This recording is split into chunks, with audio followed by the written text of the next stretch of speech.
Wala palang nag-utos na pagnakawan kayo. Habang naluluka sa Pilipinas. Nagkakagulo na nga sila dito ni Giselle dahil sa kanyang nalaman dito kay Dax na si Moira pala ang nag-utos na luuban itong bahay ni Carlos.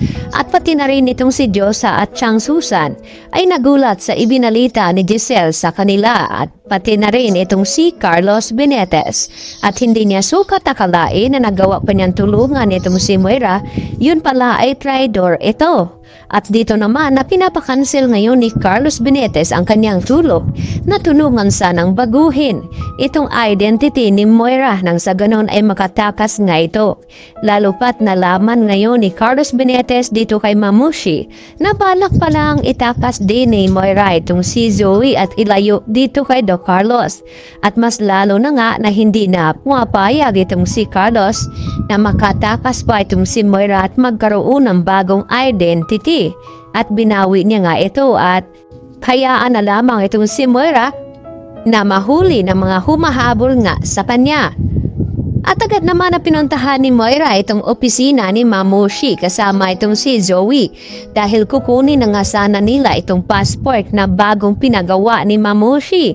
Subalit humingi ng pasensya itong si Mamushi dahil katatawag lamang daw ni Carlos sa kanya at pinapakansil na nga niya itong tulong na ibinigay ni Carlos dahil sa malaki daw kasalanan ni Moira sa kanya. Kaya nagtaka itong si Moira at nagulat dahil sa ibinalita dito ni Mamushi sa kanila na hindi na nga makukuha pa ni Moira itong bagong passport na yun sana ay gagamitin upang makalayo at makatakas. At dito rin nagulat itong si Zoe dahil wala siyang kaalam-alam na may pinagawa palang hindi maganda itong si Moira dito naman sa bahay ni Doc Carlos noon na inutusan niya. Nasaktan itong si Carlos at bigyan ng leksyon dahil sa pangingialam nito at ganoon din itong si Lynette. At agad din na tinawagan ni Giselle itong si Lynette at ipinaalam na si Moira pala ang nagutos daw di umano dito sa bahay. At nakawan itong sina Carlos kaya pati itong si Lynette ay nagulat din sa kanyang nalaman. At nakiusap naman itong si Annalyn dito sa kanyang ina na kung pwede ay isasama daw nila itong si RJ sa kanilang pamamasyal. At nag-iisip naman ngayon itong si Lynette na baka makarating naman ito kay Carlos at magselos. At yun pa ang pagmula nila ng away.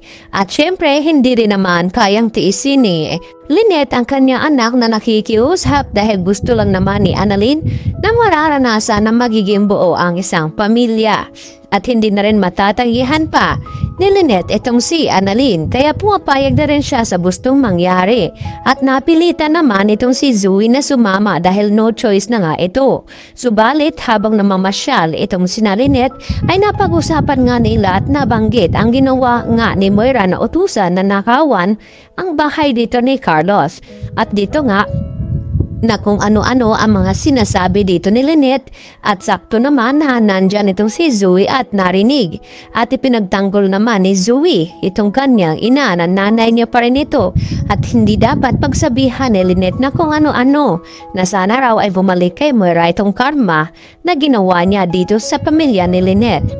At dito nga nagtaka itong si Lynette na kung bakit pinagtatanggol ni Zoe ang kanyang ina na kaya nga siya sumama kay RJ papuntang Japan upang makatulog na mahuli ito. Kaya naman, kaduda-duda nga ang mga kinikilos ni Zoe at dali-dali niyang ipinaalam sa kanyang ina na alam na nga nila Lynette ang ginawa ni Moira. Yan ang ating pakatutukan maya-maya ng konti sa abot kamay na pangarap.